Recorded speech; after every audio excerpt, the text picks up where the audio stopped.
Hi dears, നിങ്ങൾക്കായുള്ള guidance the book of ആൻസേഴ്സിനോട് നമുക്ക് ചോദിച്ചാലോ?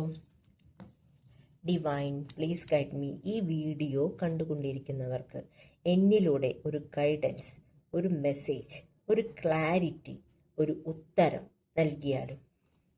Divine please guide me, please guide me, please guide me.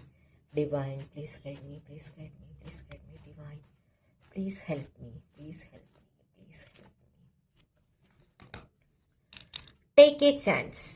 Okay, നിങ്ങളിപ്പോൾ to be or not to be അങ്ങനെ ഒരു സ്റ്റേജിലാണ് നിൽക്കുന്നത് എന്നുണ്ടെങ്കിൽ, അതായത് വേണോ വേണ്ടയോ, ഇപ്പോൾ ഒരു ഇൻ്റർവ്യൂ വന്നിട്ടുണ്ട്, ആ ഇൻ്റർവ്യൂവിന് അറ്റൻഡ് ചെയ്യണോ വേണോ, അല്ലെങ്കിൽ ഒരു എക്സാം വരുന്നുണ്ട്, ആ ഒരു എക്സാമിന് വേണ്ടി പ്രിപ്പയർ ചെയ്യണോ വേണ്ടയോ, അല്ലെങ്കിൽ അത് വേണോ ഇത് വേണോ, അങ്ങനെയൊക്കെയുള്ള ഒരു കൺഫ്യൂഷൻ സ്റ്റേജിലാണ് നിങ്ങളെന്നുണ്ടെങ്കിൽ ഗോ എഹെഡ് എന്ന് വേണമെങ്കിൽ പറയാം.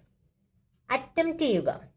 ഒരു പക്ഷേ നിങ്ങളതിൽ വിജയിക്കില്ലായിരിക്കാം, ചിലപ്പോൾ വിജയിക്കും എന്ന് തന്നെ പ്രതീക്ഷിച്ചു കൊണ്ടുപോകുക, അതാണ് വേണ്ടത്. അഥവാ വിജയിച്ചില്ലെങ്കിൽ കൂടി നിങ്ങൾക്കതിൽ നിന്ന് എന്തെങ്കിലുമൊക്കെ പഠിക്കാനായിട്ടുണ്ടായിരിക്കും. ആ ഒരു എക്സാംസിൽ നിന്ന്, ഇപ്പോൾ ഒരു എക്സാമാണ് നിങ്ങൾ അറ്റൻഡ് ചെയ്യാൻ പോകുന്നത് എന്നുണ്ടെങ്കിൽ, ആ ഒരു എക്സാംസിൽ നിന്ന് നിങ്ങൾക്ക് ഭാവിയിൽ നിങ്ങൾ എഴുതാൻ പോകുന്ന ഒരു എക്സാമിനുള്ള ക്വസ്റ്റ്യൻസ് അതിലുണ്ടായിരിക്കും. അല്ലെങ്കിൽ അവിടെ എക്സാമിന് പോകുമ്പോൾ കണ്ടുമുട്ടുന്ന ആൾക്കാരുമായിട്ട് എന്തെങ്കിലും ഒരു സൗഹൃദം ഉടലെടുക്കുകയോ, അല്ലെങ്കിൽ അവർ മൂലം നിങ്ങൾക്ക് എന്തെങ്കിലും ഒരു ഗുണം ഉണ്ടാവുകയോ, അങ്ങനെ എന്തെങ്കിലും. അതായത് നിങ്ങൾ അറ്റൻഡ് ചെയ്യുക, വേണോ വേണ്ടയോ എന്ന് വിചാരിച്ച് കൺഫ്യൂഷനിൽ നിൽക്കാതെ അതിൽ ഒരു ചാൻസ് എടുക്കാൻ തയ്യാറാവുക, അതിൽ പ്രവർത്തിക്കാൻ തയ്യാറാവുക. അതിൽ നിന്ന് ഒന്നല്ലെങ്കിൽ വേറൊരു രീതിയിൽ തീർച്ചയായും നിങ്ങൾക്ക് ഗുണം ഉണ്ടായിരിക്കും എന്ന് തന്നെയാണ് യൂണിവേഴ്സ് പറയുന്നത്.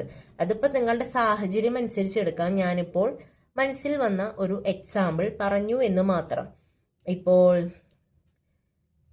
സ്ട്രഗിളിൽ നിന്ന് ഒരുപാട് സ്ട്രഗിൾ എടുക്കുന്നുണ്ടായിരിക്കും, അതിൽ നിന്ന് ഒരു മോചനം ആഗ്രഹിക്കുന്നുണ്ടായിരിക്കും നിങ്ങൾ. അങ്ങനെയാണെങ്കിൽ മോചനം ആഗ്രഹിച്ചുകൊണ്ട് മാത്രം കാര്യമില്ല, പ്രവർത്തിക്കാനും തയ്യാറാവണം. അതാണ് ഇവിടെയുള്ള ഉത്തരം, അല്ലെങ്കിൽ യൂണിവേഴ്സിന്റെ ഗൈഡൻസ്. അപ്പോൾ താങ്ക് യു ഡിയേഴ്സ്.